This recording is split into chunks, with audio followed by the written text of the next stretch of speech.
Good morning, Grinders. Welcome to the DFS pregame show here on RotoGrinders. I'm Jordan Cooper, a.k.a. Blender Ed, Blender HD, if you want to follow me there on Twitter. And it's football time. It's football time. This is a show where we go over the DFS strategy primarily. I mean, we're going to be talking about NFL. It's going to be NFL all the time, NFL this, NFL that. We got Sunday's main slate coming up. We got a showdown slate tonight. Opening game of the NFL season.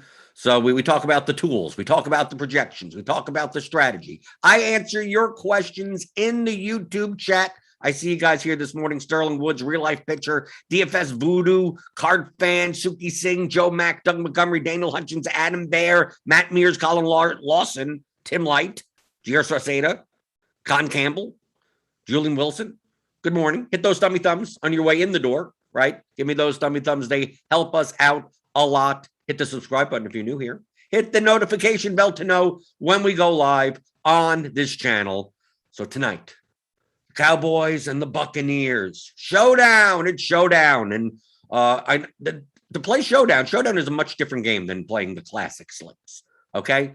Especially if you're going to be playing the $10, like on DraftKings. They have a $10 milli maker. Let's see if there's a solo middle. I don't know if anyone's going to win the $1 million, but million up top. A lot of 470,000 entries into that. Right now, if you're playing the smaller field stuff, if you're playing a 300-man contest, okay, then it's not as different as classic. I mean, to some extent, obviously the format's different, but like the approach that you need to take in order to build plus EV lineups in Showdown for those large field GPPs is much different than the classic slates. In classic slates, I don't really consider, am I going to be duplicated? No, I really don't. Showdown, that's like the number one priority. So I posted a question, okay, because a lot of people, what they do, which is wrong. Remember, to play DFS, you're playing lineups, you're not playing players, okay? So in a Showdown lineup, you have a captain, which is a 1.5x multiplier. This is DraftKings, and then 5 flex spots, and the positions don't even matter, right? So you're rostering 6 players, but of course, there's only so many players to roster in one game, right? Okay, so people, what people would say? What do you think the best captain is? Well, I don't care what the best captain is. Show me lineups. I don't care about players, but also when it comes to duplication, like the not being duplicated, you have to understand what types of combinations are available and how many are available. Okay, so I posted on Twitter yesterday for the showdown stuff. The majority got the answers right. Okay, the majority, but a hefty amount didn't, which I still don't understand. You follow me on Twitter. To me, these are simple questions. These are not complex questions. So I first asked, which type of construction typically has more combinations of lineups possible for NFL Showdown on DraftKings? Would it be a construction with a 10.5K captain or a $7,500 captain? Okay, so we could look at that here. Okay, so let's say we're going to use a 10.5 captain would be like Dak Prescott, right? If we use him at captain, the remaining salary is $6,880 to fit in the rest of your lineup. So in order to play Dak Prescott at captain, you're most probably not going to be able to have that many like high. If you play all these high guys, right, you're going to run out of salary, right? So if you play a expensive player in the captain spot, the main differentiation that you have to get less duplicated are typically all of these cheap, really cheap guys, right? That who knows may not even take the field, may be on the field for 2 snaps. Who knows, right? So if you're going to play Dak Prescott a captain, if you're going to play Tom Brady a captain, understand how many combinations of the remaining 5 spots could there be. Okay. So now once you play for expensive captain and try to fill out everything else, like if I press this optimize button, right? We get Bernard, Gallup, Brown, Godwin, Prescott. Okay. But Bernard could come out and could be anyone under 2K. Like all these guys, like you could replace this with anyone like underneath. So if you want to play $100 guy there instead, right? You don't have to spend all of your salary. But the combinations that I cannot play are the ones that include multiple high-end guys. From 8,000 and above, you're probably going to only be able to play 3. Right? If we fit in, like we tried to do Prescott, Elliott, Evans. Let's reset this. Right? 2,000 remaining. You're not going to be able to get anyone else. Right? So all the guys up here, when you play an expensive captain, are not going to be able to exist in lineups. If you play 3 of them, you're still going to have to play like 2 punts. If you play 2 of them, you're going to still have to play 1 punt. And obviously, you could replace any of these guys with a cheaper play. But if you play a cheaper captain, but not that cheap captain,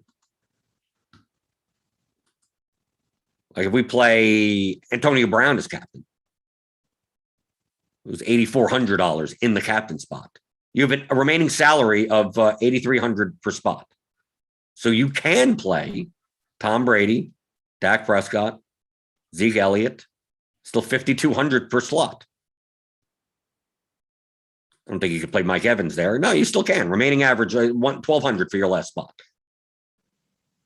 So you get all of these combinations. So while the expensive captain, you couldn't play like 3 top guys, this construction you can, which means there are more lineups possible. And in a contest, if you're playing 470,000 entries, and you're looking for the ones that are less duplicated, maybe not necessarily unique, one, less duplicated, under 10, right? Under 10, $1 million up top, under 10, that's still a 6-figure score. If you split it 6 ways, if you split it 10 ways. So a lot of people, they play, the top, I'll play Brady as captain, and I'm going to get different by having a punt, right? I'm going to take Cedric Wilson as my punt. A lot of people are going to be playing Giovanni Bernard. I'm going to play Scotty Miller or something. But understand that lineup is still, that lineup still may be duplicated 50 times. Just by the ownership percentages here, like Scotty Miller, 1.5% owned, right? You play that that Brady kind of chalk lineup and go, oh, I'm going to play Miller instead. Well, this lineup, like, okay, he's in 1.5% of lineups out of 470,000. Okay, so let's round it up to 500,000, 500,000 lineups. What's 1% of 500,000 lineups?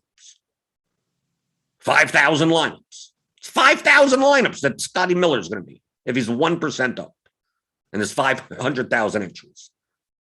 There's 5,000 combinations. So what's the more likely combination? The one with Brady at captain, right? That same type of lineup, just with Scotty Miller there. So yeah, he's 1.5% owned. But remember, you're playing a 500,000 entry contest. That lineup could still be duplicated 100 times. If you played like chalk city in a 1.5% owned guy, maybe Brady as the captain isn't the best chance at being unique. And then I asked a second question. Which type of construction typically has more combinations of lineups possible if using at least 49.5K? So you're using most of your salary. I could have said 50K. I could have said 49K. But okay, which type of construction has more combinations available to me if I use them as captain? A $9,000 captain at 1.5x or a $3,000 captain at 1.5x? Now, obviously, just like the example before, the cheaper captain gives me more lineup possibilities, assuming that salary makes no difference, right? You play a cheap captain, you still leave 10,000 on the table if you want, right? But let's say you play a $3,000 captain. So let's say Giovanni Bernard, even cheaper, the $2,000 captain. You go, oh, okay, I'm going to, Giovanni Bernard projects well for 2,000. I'm going to play him in the captain spot because no one is going to play him in the captain spot. So where is he? Where'd he go? Where's Bernard? There we go. Okay. So we put him in there. Your remaining salary is now $9,400 per slot. per slot. Which means if we go here and we take the top players, Brady, Prescott, Elliott, Evans, then we have to go down to like Gallup, right? And this is 49.6K.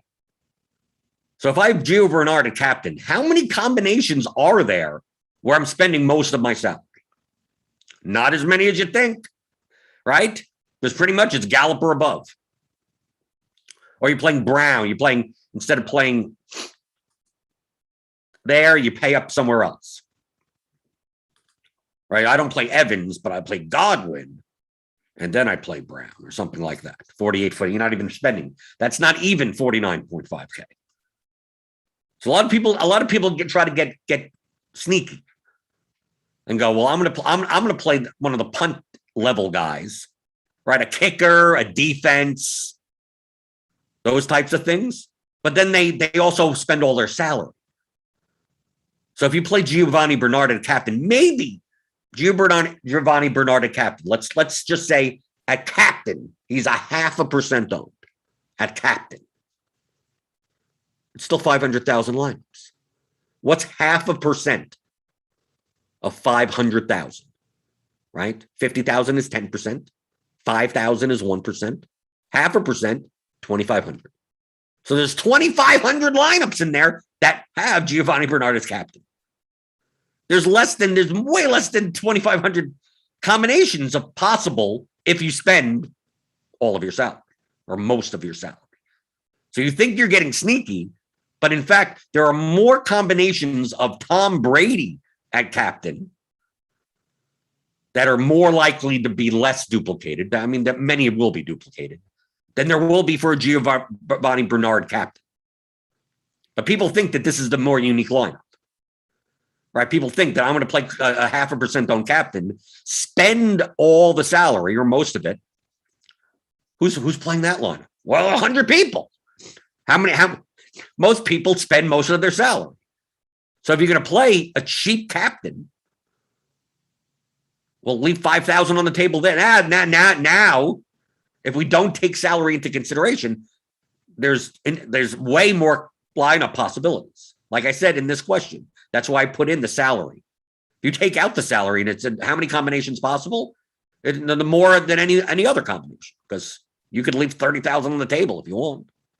That still is a combination. Is it a combination worth playing? I don't know. Probably not.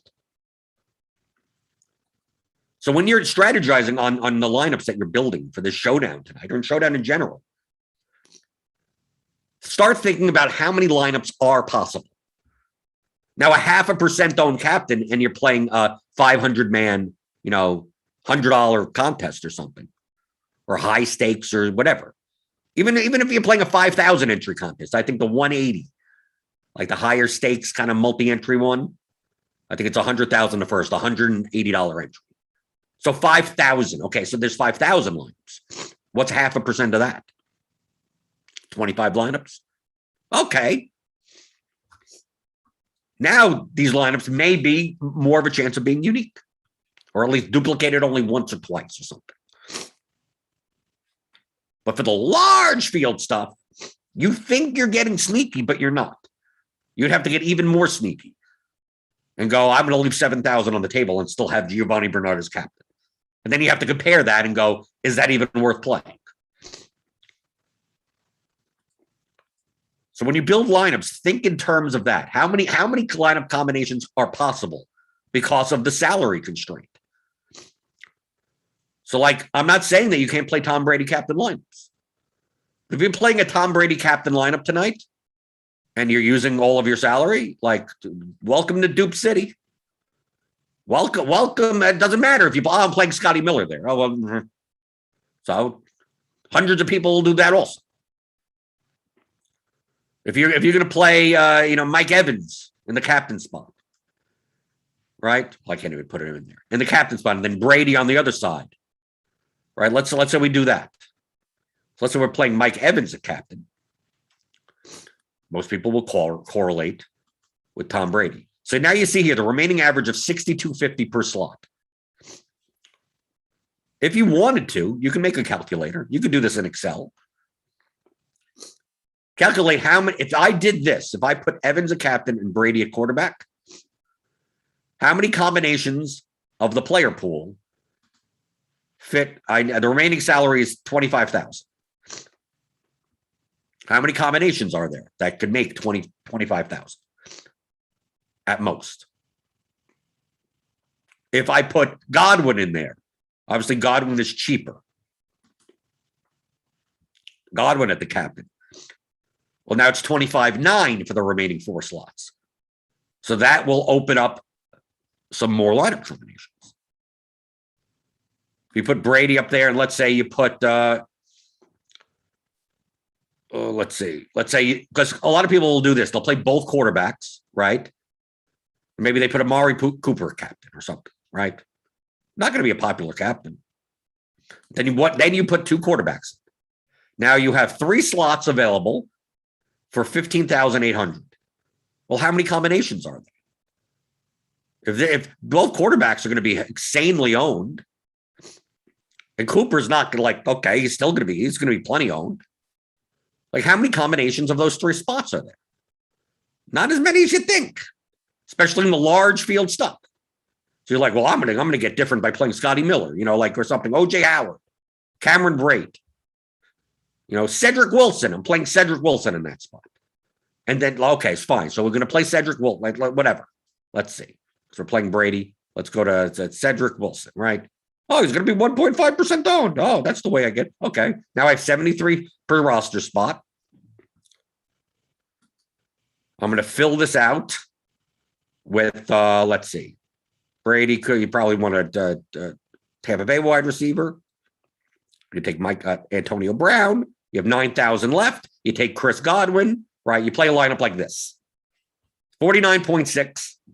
Cooper captain with Prescott, Brady, Wilson, Brown, Godwin, right? I mean, this could be the winning lineup. It could be the first place lineup. Probably duplicated a ton, right? Yeah, but I have Cedric Wilson in there. Yeah, but it's 500,000 entries. And you're spending 49.6. So this one piece. Yes, you're less duplicated. If this was Giovanni Bernard in this spot, which it can't be. Yes, that would be heavily, heavily duplicated. But just because you're playing a 1% owned guy doesn't mean that like this lineup right here will be more duplicated than if I take Brady out and I put Ronald Jones in his place. Here's a more unique lineup. You're only spending 43.4K. But now this lineup construction as a whole, you just changed one guy. And it's not like Ronald Jones is not going to be owned. He's going to be owned. Not as owned as Brady. And this combination, it may be unique. This lineup right here. I'm not saying it's a good lineup. I'm just saying here's a lineup. And it does make sense.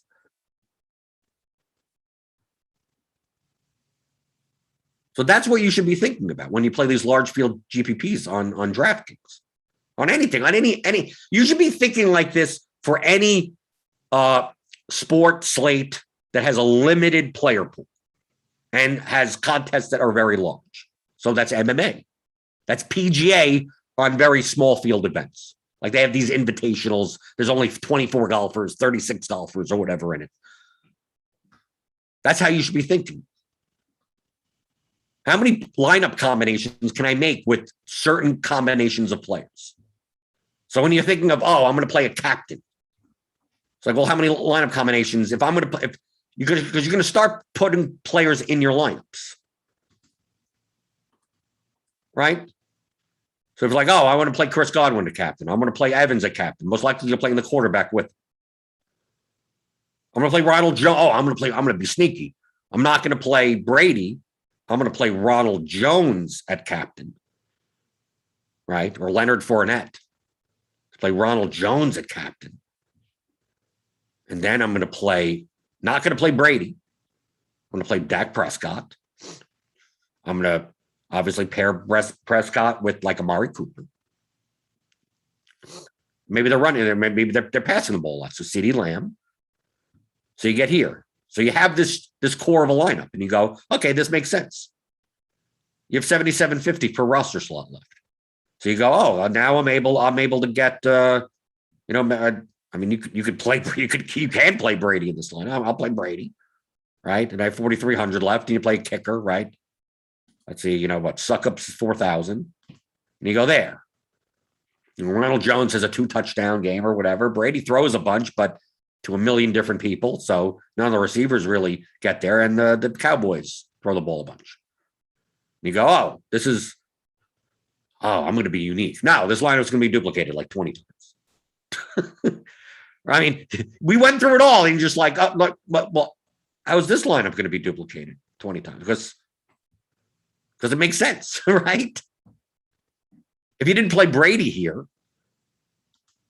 and let's say you played Antonio Brown, that lineup, this may only be duplicated 2 or 3 times, maybe more, because you're leaving so much money on the table.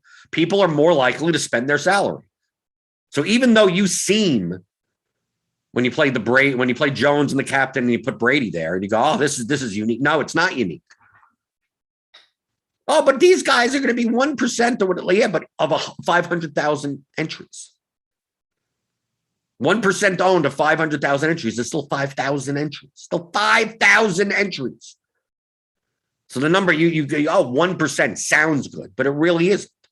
Especially when you're using players together, 6 players together, which is what a lineup is. That's why we don't care about players. We care about lineups. So when I say I wouldn't play Giovanni Bernard at captain, it doesn't mean that I don't like Giovanni Bernard. It just means that there aren't as many lineup combinations with him at captain that are really worth playing that won't be duplicated. So if you want to do that, I'm not even saying that Giovanni Bernard should be. You should be using him as captain at all. But people will do that. These are the mistakes that people make. That's why starting with captain, there's no such thing as starting with captain. Run lineups and see. If you're going to correlate some people, okay, make some groups, see how they turn out. And if you look at a lineup, I mean, it's a very common trope in Showdown, in NFL Showdown with these large fields. If you look at your lineup and it makes sense, it's probably not a good lineup, right? It's probably not good because of just it's be duplicated so long. So you run through your lineups and you go, okay, I have this guy with that guy. I paid up for there, and it'd be A. Here's my 5% owned guy at the punt or whatever. Oh, okay, this makes sense. Probably negative EV. Probably a negative EV lineup. If you look at your lineup, you're like, I don't understand how this gets there. That may be a better lineup, right?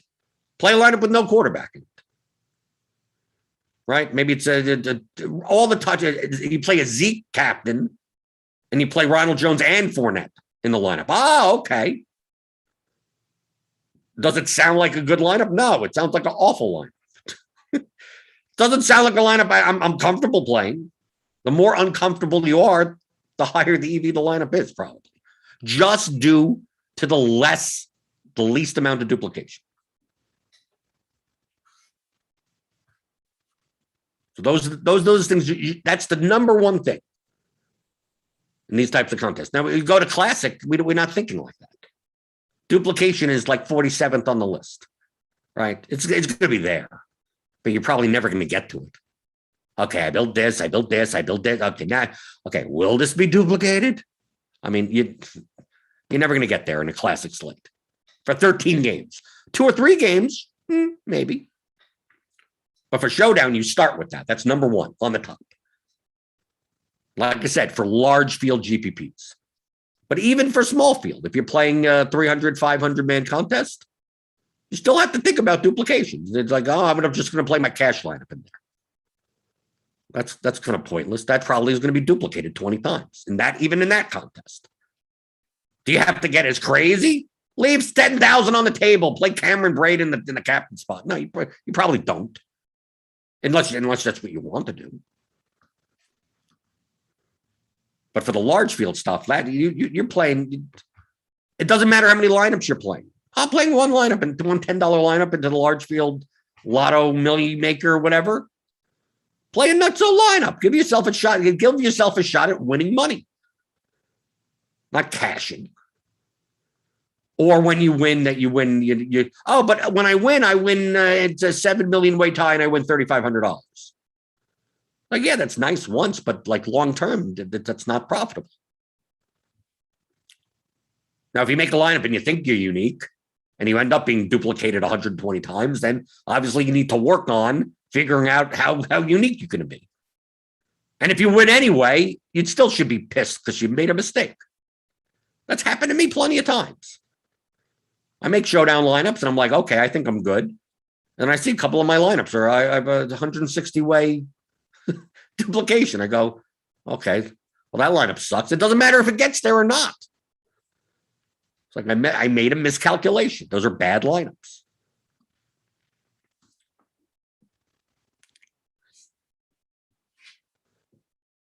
Okay. Going through the YouTube chat. Feel free to type in. This is your show, right? I mean, I lead it. If you've got any questions about Showdown, about Classic, whatever, about Lineup HQ, we got some new features in Lineup HQ this year. Sterling Woods, Blender, do you think about the browser extension? That's helpful.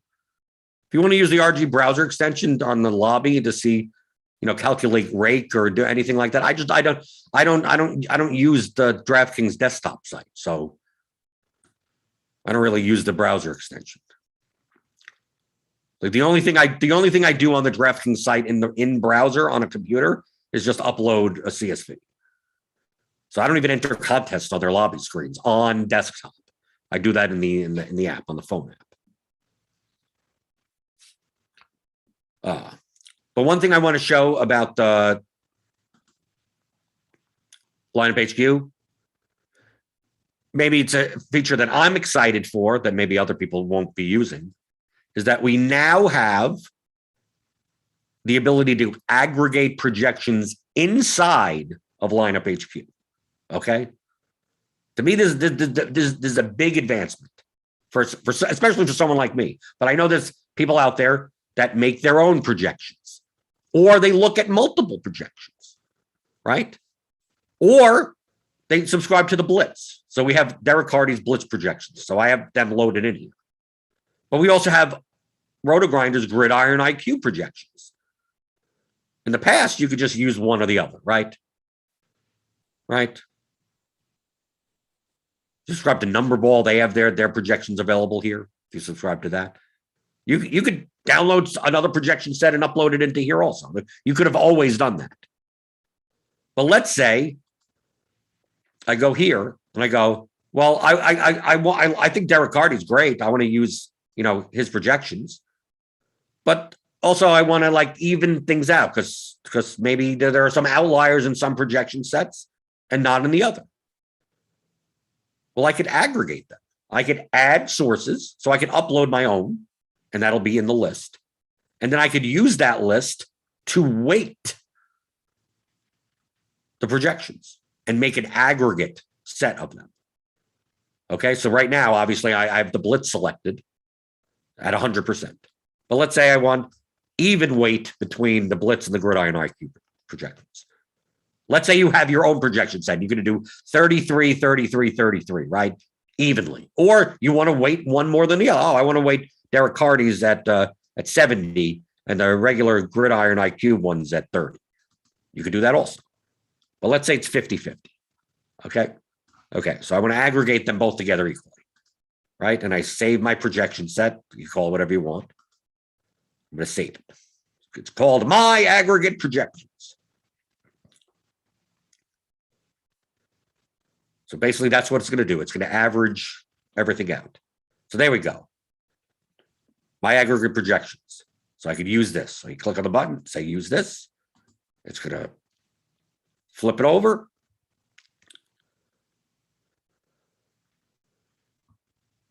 Now everything in here, all the fantasy points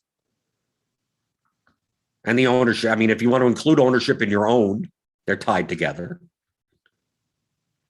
And you get the average, right? You get the, you're not going to get the floor and ceiling anymore. You're just going to get the average of the two.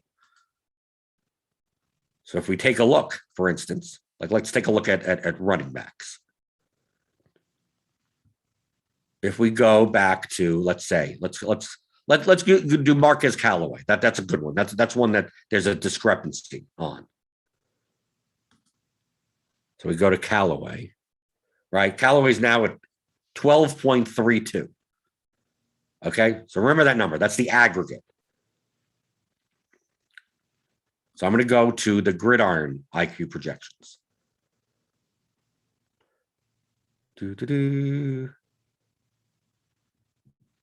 Okay. Where's Callaway? He should be towards the top, right? 14.71. 14.71 in the gridiron IQ projections. The blitz projections, standard means currently,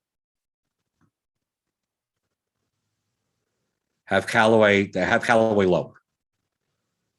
We look like this. We go down here. Callaway at 9.92. Okay. There you go, the aggregate. Assuming that you're weighting them equally. Obviously, if we weighed the gridiron IQ projections at 80% and the blitz at 20%, Callaway's projection, aggregate-wise, would go up. So we're going to go to the aggregate projections.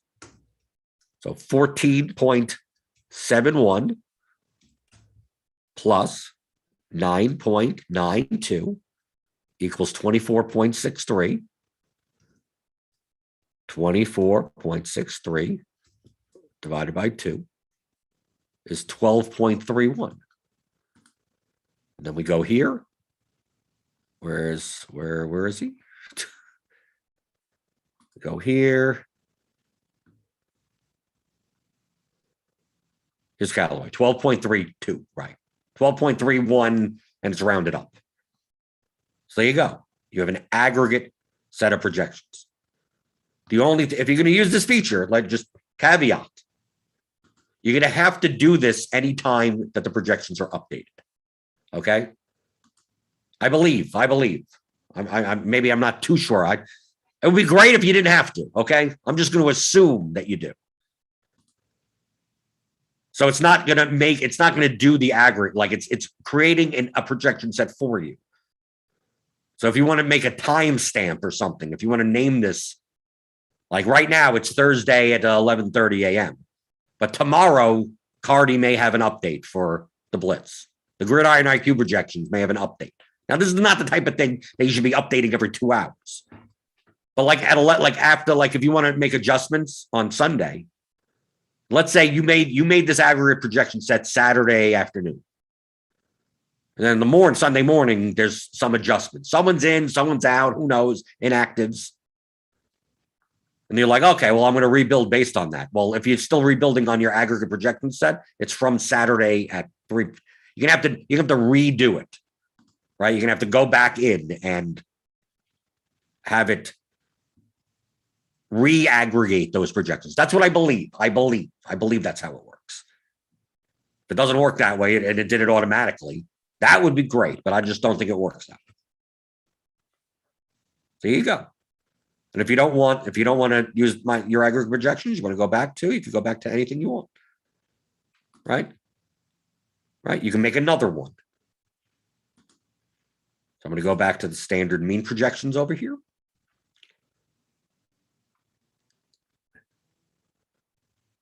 So it'll load up, and I can go back to the screen. I still have the aggregate projections down here. But if I go to the upload download again, I can remove it. Right? Go, nope, I don't want it anymore. Try to replace it. Confirm remove, and it's gone. Now, I love this feature because this aggregate is something that I would normally do myself in Excel. And then you have to line up players because depending on the projection set you're using, sometimes there's a period and someone's name is a junior and there's a period, or there's, their nickname is in there, and you have to kind of match things up. And I know Excel, but I'm not an Excel like whiz. So a lot of times it's a pain in the ass. A lot of times I have to do it manually. So I may be getting sources from around the industry and trying to like aggregate them together. Now you could do that inside of lineup HQ. And you could choose to weight it with whatever way you want to weight it, right? You could save multiple aggregate projection sets. Right, okay, this one is the weight of these things, and that's the way if you want. I'm not sure why you'd want to have multiple aggregate projection sources. But if you're someone that is not just relying on the Gridiron IQ projections, not getting Derek Hardy's blitz projections, if you're making your own, because obviously you've always been able to upload your own projections. But let's say you wanted to upload your own projections, but you wanted to weigh, let's say you wanted to weigh your own projections at like 70%. And you say, well, I respect Hardy, so I'm gonna aggregate like 30% of his projection, weight onto my own custom projections for as like an error check and smooths it out a little. You could do that. So that's why I wanted to go through this, because yes, there are a lot of people, if you're newer, if you're not projection focused, right? If you're just like, okay, just give me the Gridiron IQ projections and I'm fine. Okay, it may not mean that much to you. But if you're a lot of sharp people, a lot of sharp players aggregate projections to some extent. So the ability to be able to do this inside of lineup HQ rather than I have to do it inside of Excel. I have to aggregate them all together, make sure nothing gets screwed up. Sometimes the rows don't align and you end up Ridley's thing is getting aggregated with some other wide receiver. And then you upload that, you don't realize you made a mistake. And now you look like, oh, why is this guy? Why does this guy have a 21-point projection, even though he's barely going to play? Like, yeah, because you screwed up. And then you would upload it and you do it that way. Here, now, very easy. I could just, whatever projection sets that I have access to, I upload in here. I go upload this, upload that, upload this. And maybe I don't aggregate them, but at least they're all in line. I go, let me take a look at this one. Let me take a look at that one. Then if I want to make an aggregate projection set of like, I want an aggregate of these two, and then I want an aggregate of those two. I mean, you can mix and match, do whatever you want. So I think this is one of the top new features of lineup HQ. I know people that watch the pregame show that are build their own projection models and stuff. Very excited about this. Okay, going through the YouTube chat. Andrew Sullivan, if I wanted to do Smash projected ownership rankings for lineups, would it be better to use the sum of those percentages or the product? It would be better to use the product. But the sum is going to be directionally accurate. I mean, the sum is better than nothing, but it doesn't tell the whole story. Understand that if you have two 20% owned players together, that's different than having a 35% owned player and a 5% owned player. So the sum of the first one is 40. The sum of the second one is 40. But 35 plus 5, the 5% guy, there's going to be less of those lumps. You get more leverage in that, even though the sum is the same. So that's why using product would be better. But if you're playing low-owned lineups, right? If the highest owned lineup is a 332 whatever percent, and you're playing lineups that have 150 some, like you're probably good. To get to that extent, you may not care that much about the product. You're fine down there. Michael Simpson, how do you feel about playing a backup quarterback? I never do. But sure, I guess he has some. Does he have a projection? I guess what? Quarterbacks get injured, maybe a couple of percent of the time? I mean, he can, I guess. The problem with the backup quarterbacks, the main problem, playing a backup quarterback is way worse than playing like a sixth wide receiver or a fourth running back. So if I look here, for instance, I'm more likely to play Semi Fehoko, who I have no clue who that guy is, or Jalen Darden, or Keyshawn Vaughn, or Corey Clement. I'll play them over a backup quarterback like 10 out of 10 times. And you're probably thinking, why is that? Well, look at the price of the backup quarterbacks. I don't even think they're in here. Can I even hide on? I have to go to the, yeah. Well, I mean, they're 9,000, 8,800. Like the reason they price these quarterbacks like this is just in case a quarterback gets injured before the game, that you're not playing an $800 quarterback. But these quarterbacks should be priced, if they're backups, down where these $200 guys are. So basically what you're saying when you play a backup quarterback in Showdown is that the starter gets injured, which will only happen a small percentage of the time as it is. And then they still end up being one of the highest scoring players on the slate at their salary. So you're saying that Prescott gets hurt and Garrett Gilbert was able to put up 25 points because he's 9K. Semi Fehoko, who I have no idea who that is, or any of these guys all the way at the bottom. Who knows if they even see the field? Maybe. They're the fourth wide receiver. They get 3 snaps. Well, they can get there in 3 snaps, right? 80-yard touchdown, done. And they're only 800. It's quite possible there are slates where you play a Simi Fehoko or Jalen Darden, and that player has a 0, and it's the winning lineup. Because that's the only way you could have fit in like 5 high-priced players in the rest of your lineup. Like, that's the only way that could happen. And those 5 players are by far the top scoring players on the slate. And you're sitting there with a Keyshawn Vaughn 0. And you win. That's not going to happen with a $9,000 backup quarterback, 0. Right? That's not going to happen there. So, yes, there is a possibility. If the backup quarterbacks were $200, okay, then you can make some sort of case. Do I do it? I don't know. Do I do it in some line of? Maybe still not.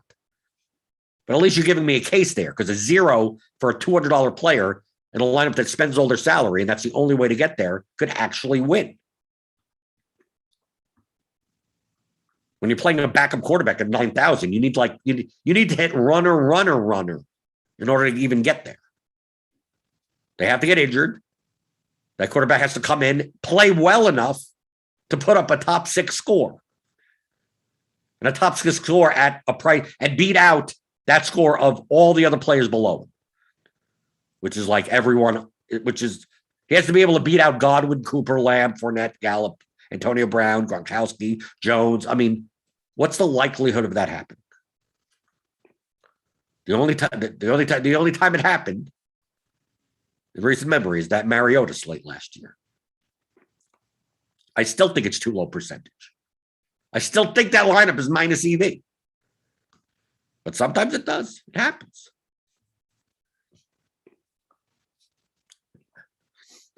Craig Toe, Blender, I've never used lineup HQ for NFL. Last year, you used Labs. In your Gio Bernard captain example, can you show how to make a rule so that when he's a captain, you only use like 47 or 48? I don't think you could do that. Let's see. We have custom rules now. I'm not sure. Let's see.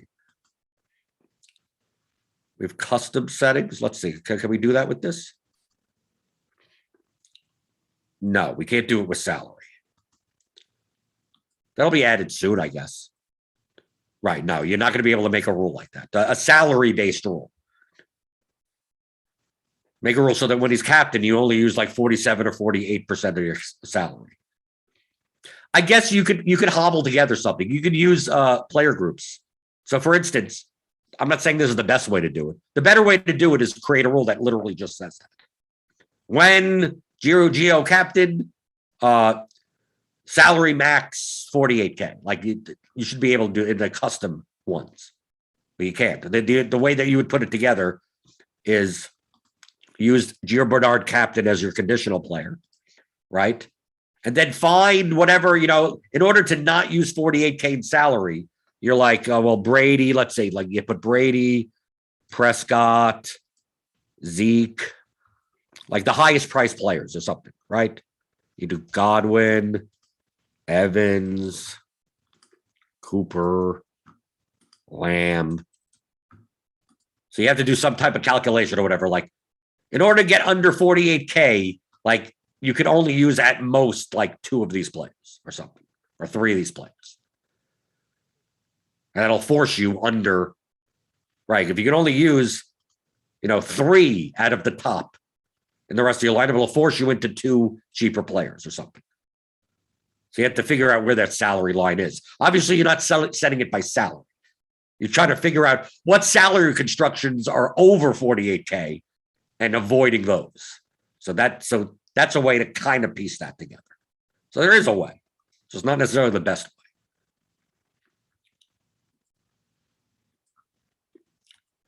Questions in the YouTube chat.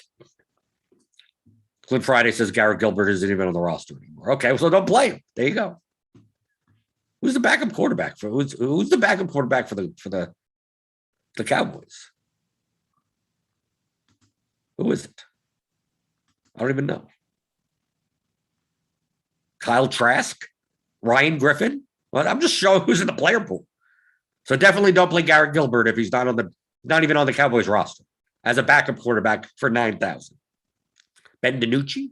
I don't know. Does it matter?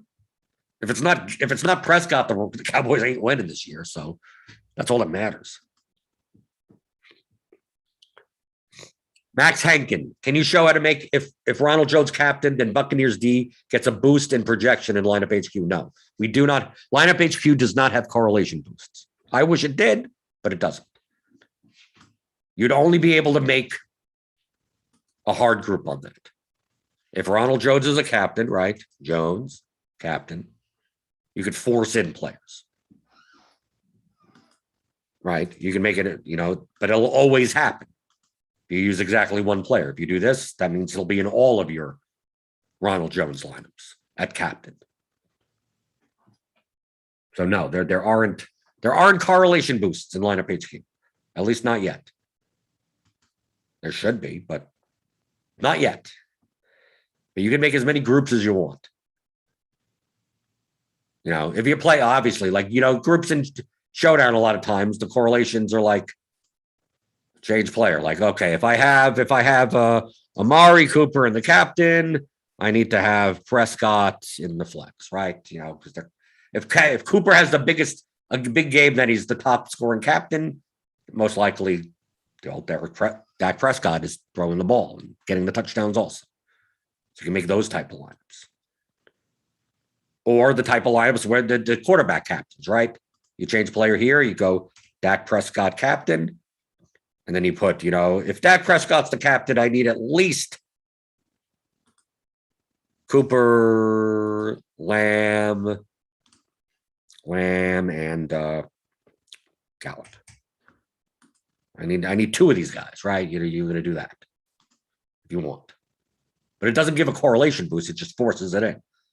If Dak Prescott is the captain, use exactly 2 players, 2 min, 2 max of the players that are in the group. I mean, you could obviously add, other guys, right? Schultz and Jarwin, Cedric Wilson. I mean, whoever. You could add all their receivers if you want and go, well, give me at least 2 to 3 of these guys. You could do that.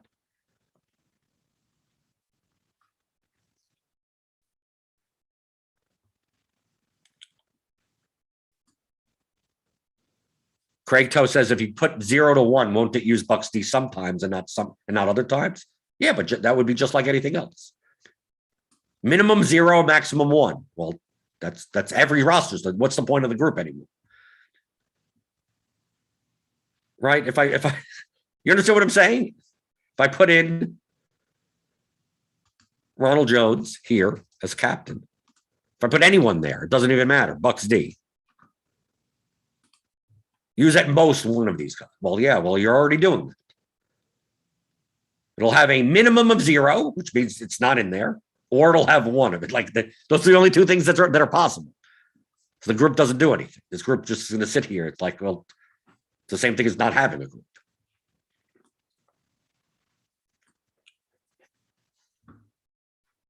One other question. What is the difference between Cardi's projections and the standard RG projections? Just a different person creating them. Yeah. Different variables, different weights, different back testing. Just like any other projection set.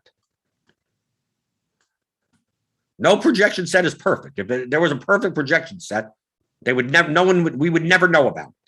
They would be godlike.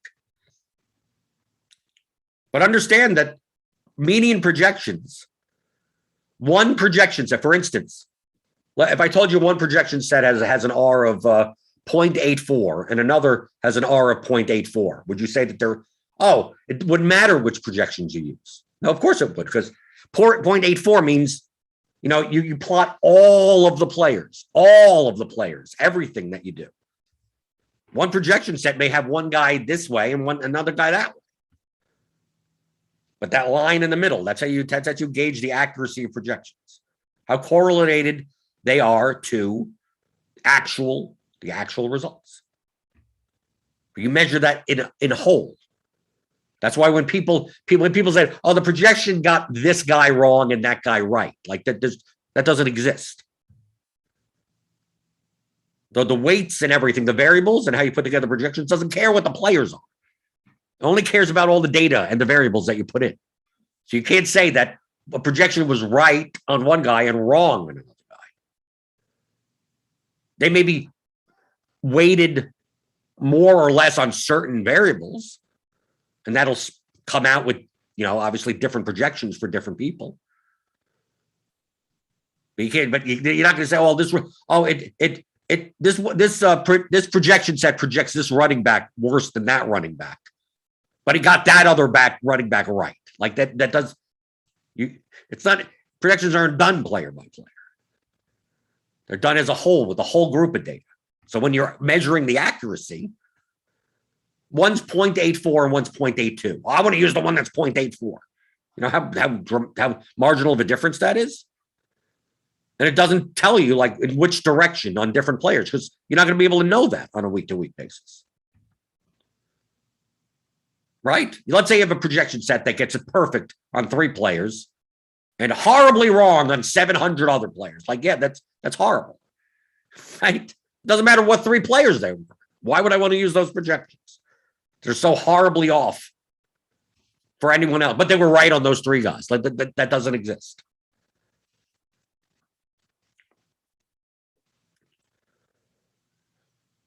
I'm just joshing you. When checking to make sure you have enough leverage for the size of the contest you are in, is multiplying percentile outcome percentage directly accurate? I don't even know what that means. Percentile outcome percentage? No. You'd be multiplying the ownership.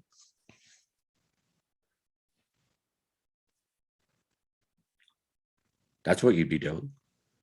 When you're talking about leverage, that word leverage, we're talking about ownership. Right. So you want a lot of leverage. Okay, you want lower owned players. So when you're weighing the ownership of an entire lineup, you could just add the numbers together. Right? I could do that right here. You'll even show me. Right, 148.36% is the addition of all of these ownerships. A better way would be the product, multiplying them by each other. And the lower the number, the more leverage you have, if you want to use that term. Now, obviously in Showdown, it's a little bit weirder because there's captain ownership versus non-captain ownership. If we just go by the regular slate, the main slate, right? If I run this, just show you in the lineup, right? Here's the median fantasy points. Here's the salary. And here's the total ownership, 93.5. Right? It's directionally fine. I'm more likely to use product in Showdown because there's less, the sums don't matter as much. But you could use something. The key here is the exact numbers don't matter. Okay?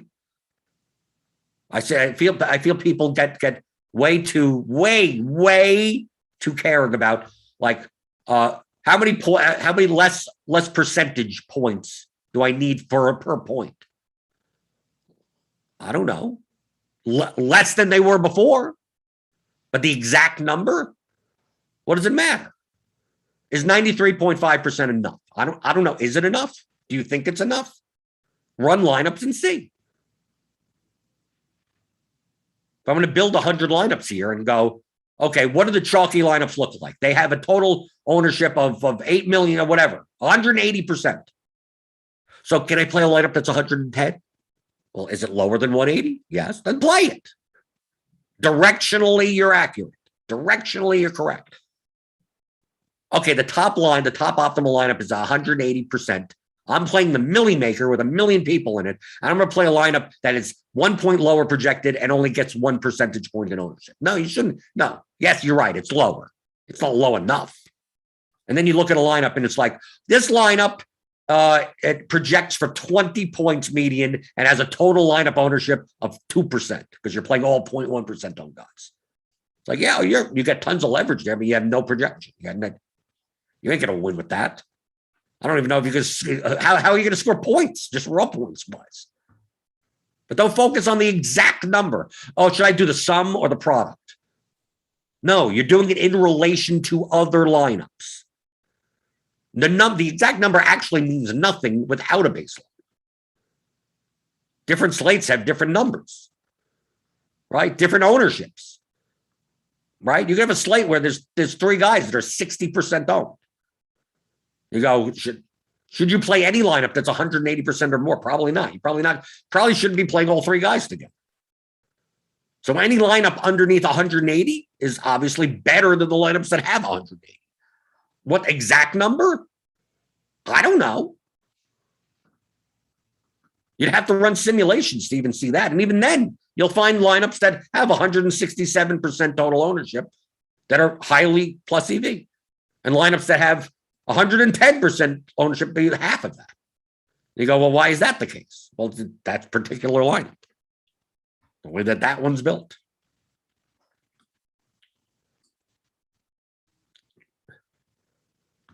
Craig Toe, in your experience, what do you think is a reasonable amount of salary to leave on the table for Showdown to get unique without sacrificing your lineup? I know there's no exact amount, but ballpark. Well, that's the key. That's the key. Remember the rules. Okay, I'm going to say them again. Remember the rules. You know you're guaranteed to be asking a stupid question. These are the rules. Guaranteed to be asking a stupid question. If the question can be answered with a yes or a no, or it can be answered with an exact number. What do I think is a reasonable amount of salary? It depends on the slate. It depends on the lineup. It depends on the contest. There are lineups for tonight's slate that leave 9,000 on the table that are very good. There are ones that leave 9,000 on the table that are awful.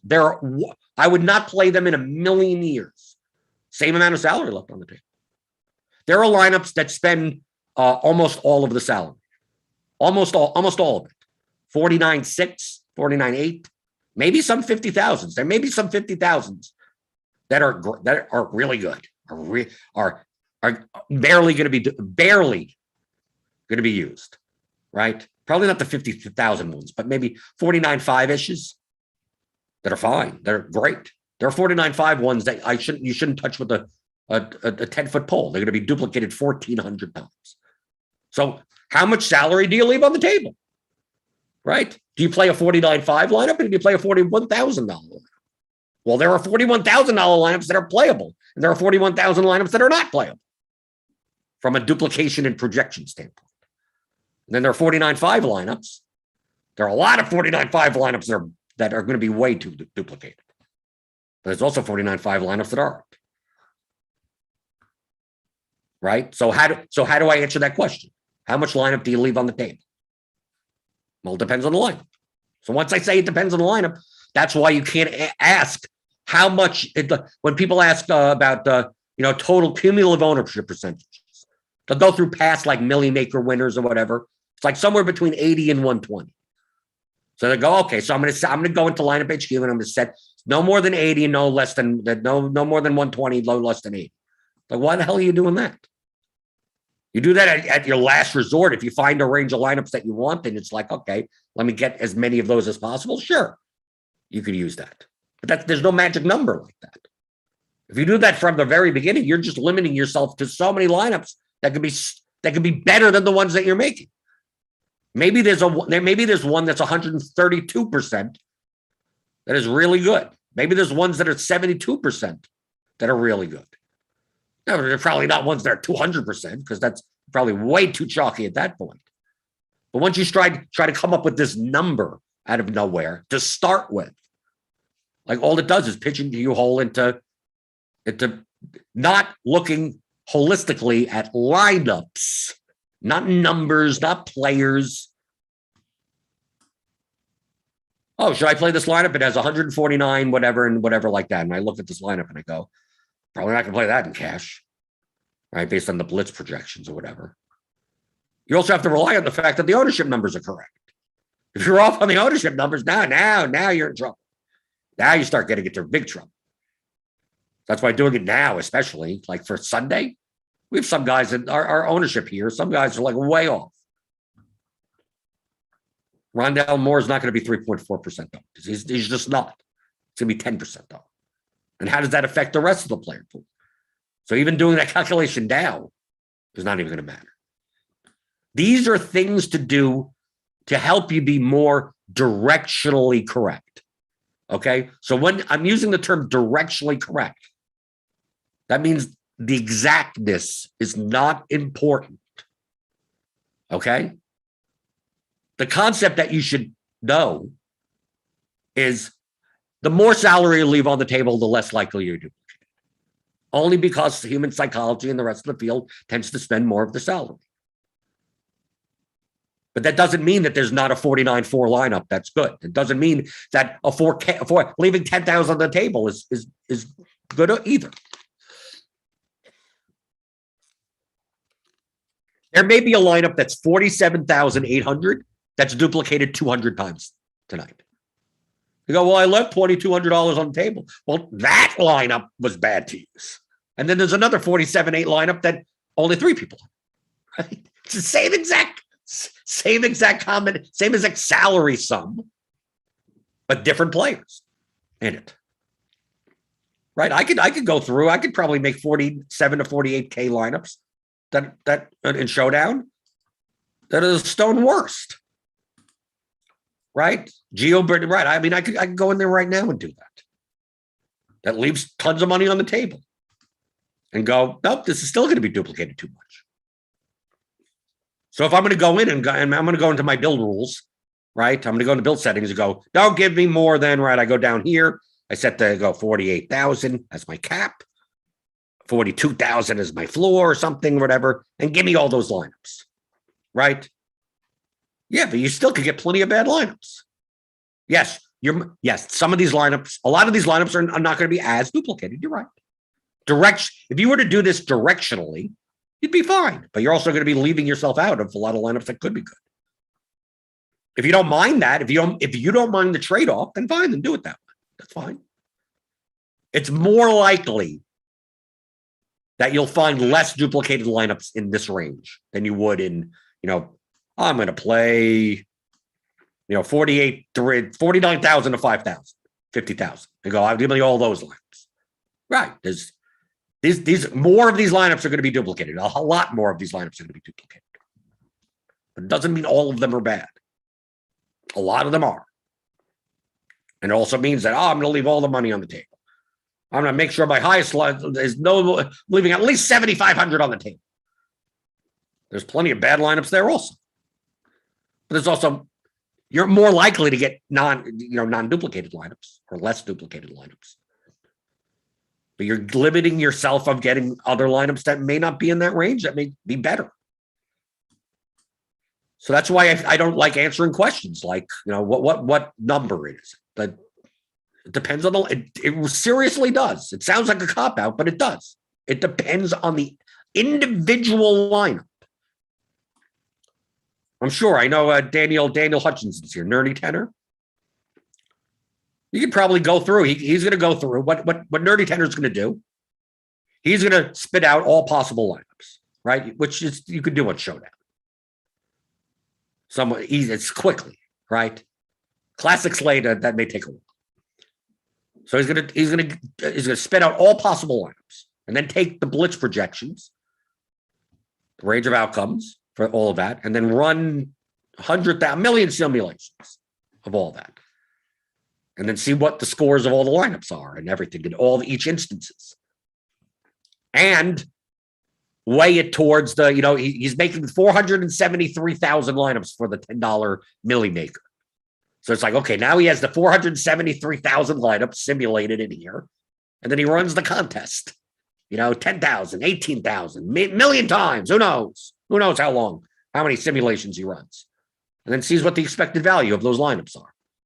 Ding, ding, ding, ding, ding, ding, ding. And obviously, the expected value of lineups is going to be heavily determined on duplication. So then he goes through and he runs that, he uses the ownership, and then it's like, here's the 150 most profitable lineups. Some of them will be 42,000. Some of them will be 49.8. Some of them, right? The thing with Nerdy Tedder is that he's just gonna look and go, I don't know why, but that's what the math says. Why is this 49.8 lineup has a higher EV than this 41.8 lineup? Well, who knows? But obviously, if you run that lineup construction the way the ownership shakes out, it does, right? I could explain it a little bit better because I'm trying to get to the point that he is more manually, more directionally accurate. So that's why going through lineups. I'm going to build 100 lineups tonight. I just don't run this and just like didn't even bother looking. No, I look at each individual lineup and go, yeah, that's going to be 2 owned. Nah, that's going to be, most of the time I'm going through for that reason. Not like it's not going to be, oh, this lineup doesn't make any sense. I don't care as much about the correlation. I care more about, yeah, I see, yeah, I got to limit this one. So a lot of times I'll make 200, 300 lineups, iterations of those, and then go through and eliminate ones that just by sight go, I think there's going to be more than 5, more than 10. For this, I mean, for MMA, I would do like 5 or 10. For this, then maybe, if I get under 20 dupes in certain lineups. But you can go through, you could easily weed out ones that you could look at sight and go, yeah, I could just tell. I could see someone hand building this. So if I could see someone hand building this, that means it's 100, 300 people that are doing it. Okie doke. Adam Bradstead, would you consider playing a defense in the kick returner from the team for double points, right? Because they're correlated. If he returns one, is that being different enough? It depends on, I'm going to continue to say this. Can I answer the question with a yes or a no? Obviously I can, because you're asking for a yes or no. Is that different enough? Well, I don't know what's in the rest of your lineup. That could be fine. It could be horrible. It depends on the lineup. We're playing lineups, people. We're not playing players. If you play the kick return, I don't even know who's the kick returner. I don't even know. So let's say you play the Cowboys kick returner and the Cowboys defense, and then I'm like Brady Prescott and the 4 chalkiest players. Yeah, that's probably duplicated too often. That's in a large field. That is probably still not. That's probably not a good lineup. But if you don't play if you play that without the 2 quarterbacks, now you're getting better. Now you're less likely to be duplicated. So it has nothing to do with, do I play the kick returner or the defense? It's more about what's in the rest of your lineup. So answering that question I can't, there's no way to answer it.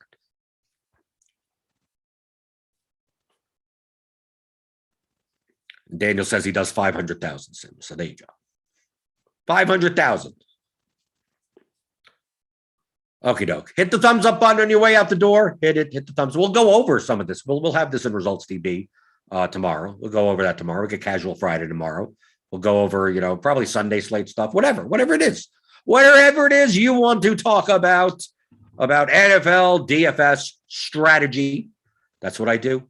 So on your way out the door, thumbs up buttons. Subscribe if you're new here. Hit the notification bell to know when we go live. We got a lot of shows here on the YouTube coming up this week and every week during NFL season. But I'm always here with you, answering your strategy questions. Monday through Friday on the DFS pregame show on RotoGrinders.com.